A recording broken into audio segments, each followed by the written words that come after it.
Baik, Assalamualaikum warahmatullahi wabarakatuh. Saya Tirta Rumi Sondaru dari kelas 3 di 4 Teknik Informatika B. Di sini saya akan mempresentasikan implementasi algoritma KNN atau K-Nearest Network pada prediksi kinerja mahasiswa. Berikut adalah pendahuluannya.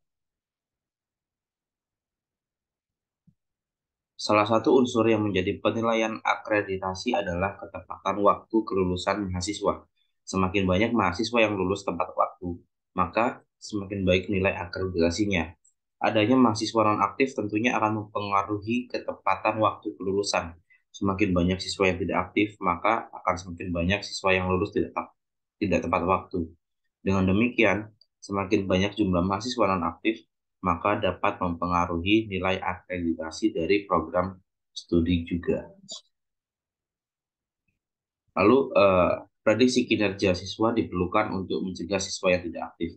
Algoritma KNN ini digunakan untuk memprediksi kinerja siswa dengan menggunakan metode klasifikasi. Penelitian ini untuk mengoptimalkan algoritma KNN untuk memprediksi kinerja siswa menggunakan metode klasifikasi.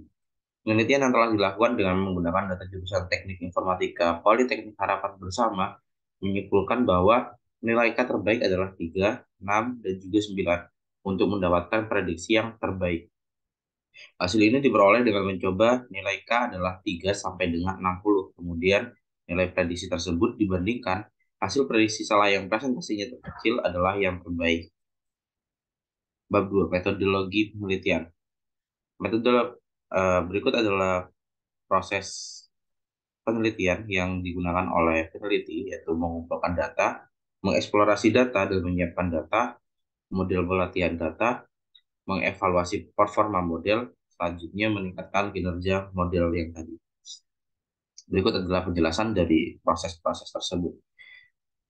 Pertama, mengumpulkan data. Kami memanfaatkan data akademik mahasiswa jurusan Teknik Informatika Politeknik Harapan Bersama. Data digunakan sebanyak 1.530 baris menggunakan 7 atribut numerik, yang mana diantaranya adalah indeks prestasi rata-rata, kampung halaman, jenis sekolah, jurusan di sekolah, pekerjaan orang tua, dan juga kinerja siswa. Penampilan siswa diberikan kode A untuk menunjukkan aktif, sedangkan N untuk menunjukkan bahwa tidak aktif. Menggali data dan menyiapkan data. Eksplorasi persiapan data dilakukan untuk melihat dataset yang akan digunakan. Jika ada data yang tidak sesuai, maka data tersebut akan diperbaiki. Eksplorasi dan persiapan data dilakukan dengan menggunakan perintah str pada RStudio. Hasil pengecekan menunjukkan dataset telah terstruktur dengan 1.530 baris dan 7 atribut sesuai harapan. Beberapa baris pertama dari output pemeriksaan ditunjukkan pada gambar berikut, di mana terdapat 7 atribut, yaitu yang pertama adalah prestasi siswa, prestasi rata-rata, kamu halaman, tipe sekolah, jurusan, pekerjaan orang tua, dan juga keaktifan mahasiswa. Seperti berikut. Setelah didapatkan data seperti berikut, langkah selanjutnya adalah mentransformasikan dengan normalized data numerik untuk menyamakan data. Normalisasi data numerik menggunakan persamaan satu ya, dengan keluaran seperti berikut. Setelah data menjadi sama atau telah melewati proses normalisasi data, selanjutnya menyiapkan data dengan membuat dataset training dan juga data test. Saya telah menggunakan sekitar 70% data untuk pelatihan dan sekitar 30% untuk pengujian. Hasilnya seperti itu. Dengan rumus seperti berikut. Selanjutnya ada model pelatihan pada data. Langkah ini, dataset siap digunakan untuk mengklasifikasikan. Untuk algoritma KNN pada tahap ini bukan untuk membentuk model, bukan pembentukan model. Melainkan proses pelatihan hanya melibatkan penyimpanan data input dalam format terstruktur. Pelatihan model telah dilakukan dengan menggunakan kernel 39, di mana jumlah kernel yang digunakan adalah 39 karena salah satu praktik umum adalah memulai dengan kernel sama dengan akar kuadrat dari jumlah contoh pelatihan. Tahapan ini telah menghasilkan satu model. Selanjutnya, kami mengevaluasi kinerja model tadi. Langkah selanjutnya dari proses ini adalah mengevaluasi beberapa baik yang telah diprediksi. Untuk melakukan ini, saya menggunakan fungsi cross table di paket Gmodels pada RStudio. Setelah itu, setelah memuat paket, saya telah membuat tabulasi silang yang menunjukkan kesepakatan antara dua vektor keluaran, yaitu label dan juga prediksi.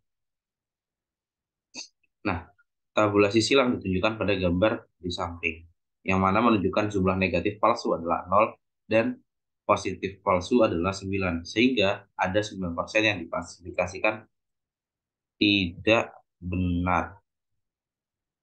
Setelah mengevaluasi kinerja model, selanjutnya kita masuk ke meningkatkan kinerja model.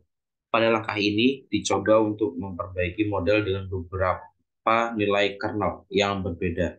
Dengan mencoba nilai K yang berbeda diharapkan akan diperoleh model terbaik nantinya. 500 label yang sama diklasifikasikan menggunakan nilai K yang berbeda.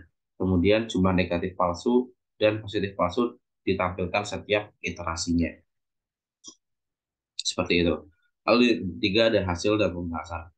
Hasil dari dari kesimpulan tadi adalah penelitian ini menunjukkan hasil penelitian dengan atribut nilai K negatif palsu, positif palsu, dan juga prediksi salah. 20 nilai K yang berbeda digunakan untuk membandingkan persentase prediksi yang salah. Nilai K terbaik untuk membuat prediksi adalah 3, 6, dan juga 9. Presentasi salah prediksi sebenarnya 0%. Jadi cukup baik error presentasinya. Untuk gambar 5 ini menunjukkan bahwa semakin besar nilai K, maka semakin besar salah prediksinya. Dan semakin kecil nilai K, semakin kecil pula salah prediksinya. Meskipun persentase salah prediksi semakin besar, namun presentasinya tidak jauh berbeda, hanya sekitar 0,0 sekian persen untuk error presentasinya.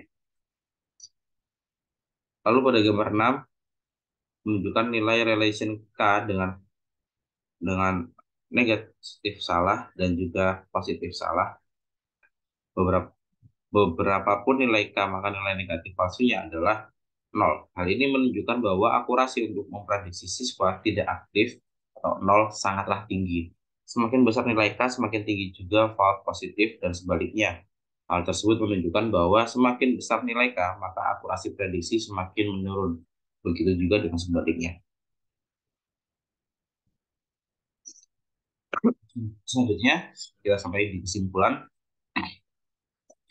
Penelitian yang telah dilakukan dengan menggunakan data jurusan Teknik Informatika Politeknik Harapan Bersama menyimpulkan bahwa nilai K terbaik adalah 3, 6, dan 9 untuk mendapatkan prediksi terbaik.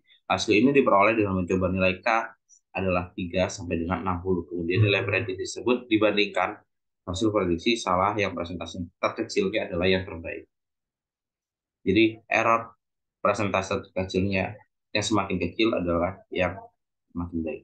Sekian dari saya. Terima kasih. Mohon maaf atas waktunya. Wassalamualaikum warahmatullahi wabarakatuh.